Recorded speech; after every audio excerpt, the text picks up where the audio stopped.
News 18 ಕನ್ನಡದ ಅತಿ ದೊಡ್ಡ ಹಾಗೇನೆ ಎಕ್ಸ್ಕ್ಲೂಸಿವ್ ಬ್ರೇಕಿಂಗ್ ನ್ಯೂಸ್ 6ನೇ ಪಾಯಿಂಟ್ ನಲ್ಲಿ ಏನು ಉತ್ಖನನ ಕಾರ್ಯ ನಡೀತಾ ಇತ್ತು. ಈ ಸಂದರ್ಭದಲ್ಲಿ ಅಸ್ಥಿ ಪಂಜರದ ಕುರುಹುಗಳು ಅವಶೇಷಗಳು ಪತ್ತೆಯಾಗಿದೆ ಅನ್ನೋ ಮಾಹಿತಿ ನ್ಯೂಸ್ 18 ಗೆ ಸಿಕ್ಕಿದೆ. 2 ದಿನದಲ್ಲಿ ಏನಾದ್ರೂ ಸಿಗುತ್ತಾ ಅನ್ನೋ ಕುತೂಹಲ ಇತ್ತು, ಸಿಕ್ಕಿರ್ಲಿಲ್ಲ. 6ನೇ ಪಾಯಿಂಟ್ ನಲ್ಲಿ ಅಸ್ಥಿ ಪಂಜರದ ಕುರುಹುಗಳು ಅವಶೇಷಗಳು ಪತ್ತೆ ಆಗಿದೆ ಅನ್ನೋ ಎಕ್ಸ್ಕ್ಲೂಸಿವ್ ಮಾಹಿತಿ ನ್ಯೂಸ್ 18 ಕನ್ನಡಕ್ಕೆ ಲಭ್ಯವಾಗಿದೆ. ಇದೀಗ ಮತ್ತಷ್ಟು ಕುತೂಹಲಕ್ಕೆ ಎಡೆ ಮಾಡಿಕೊಡ್ತಾ ಇದೆ ಪ್ರಕರಣ. ಈ ಅಸ್ಥಿ ಪಂಜರದ ಅವಶೇಷಗಳು ಈ ಕೇಸ್ಗೆ, ಧರ್ಮಸ್ಥಳ ಫೈಲ್ಸ್ಗೆ ಯಾವ ತರ ಟ್ವಿಸ್ಟ್ ಗಳನ್ನ, ತಿರುವುಗಳನ್ನ ಈಗ ಕೊಡ್ತಾ ಹೋಗುತ್ತೆ. ಸಿಕ್ಕಂತಹ ಈ ಅಸ್ಥಿ ಪಂಜರದ ಅವಶೇಷಗಳ ಆಧಾರದ ಮೇಲೆ ಎಸ್ಐಟಿ ತನಿಖೆಯನ್ನ ಯಾವ ತರ ಮಾಡುತ್ತೆ? ಈ ಮಾಹಿತಿ ಎಸ್ಐಟಿ ಮೂಲಗಳಿಂದ ಲಭ್ಯವಾಗಿರೋದು. ನ್ಯೂಸ್ 18 ಕನ್ನಡದ ಅತಿ ದೊಡ್ಡ ಎಕ್ಸ್ಕ್ಲೂಸಿವ್ ಸುದ್ದಿ ಇದು. ಮೊದಲ ದಿನದಿಂದಲೂ ಕೂಡ ಕೇಸ್ನ ಬೆನ್ನತ್ತಿದೆ ನ್ಯೂಸ್ 18 ಕನ್ನಡ. ಅಂದ್ರೆ ಈ ಪ್ರಕರಣವನ್ನ ನಿಷ್ಪಕ್ಷಪಾತವಾಗಿ, ನಿರ್ಭೀತಿಯಿಂದಾಗಿ ಮೊದಲು ವರದಿಯನ್ನ ಮಾಡಿದ್ದೇ ನಿಮ್ಮ ನ್ಯೂಸ್ 18 ಕನ್ನಡ.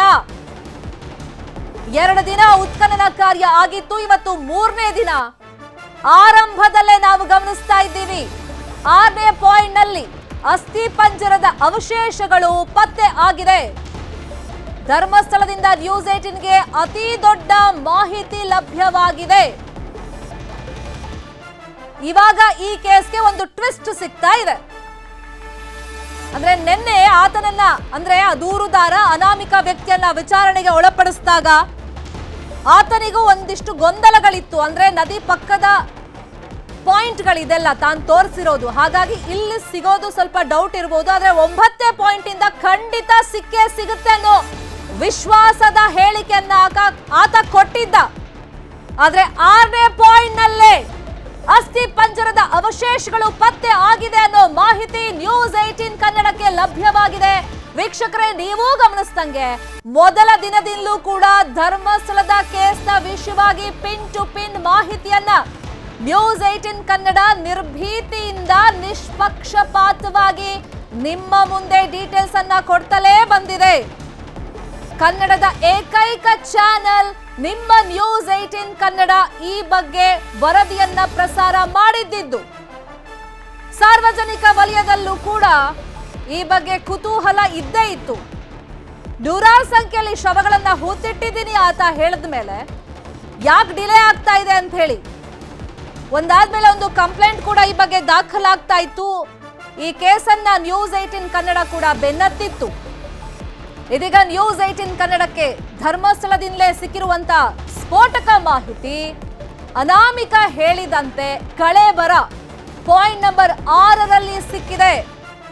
ಹಾಗೆ ಆತ ತೋರಿಸಿರುವಂತ ಉಳಿದ ಪಾಯಿಂಟ್ಗಳಲ್ಲೂ ಕೂಡ ಏನಾದ್ರೂ ಸಾಕ್ಷಿಗಳು ಲಭ್ಯವಾಗುತ್ತಾ? ಕುತೂಹಲಕಾರಿ ಘಟ್ಟವನ್ನ ಈ ಪ್ರಕರಣ ಈಗ ತಲುಪಿದೆ. ನದಿ ಪಕ್ಕದಲ್ಲೇ 6ನೇ ಪಾಯಿಂಟ್ ಇತ್ತು.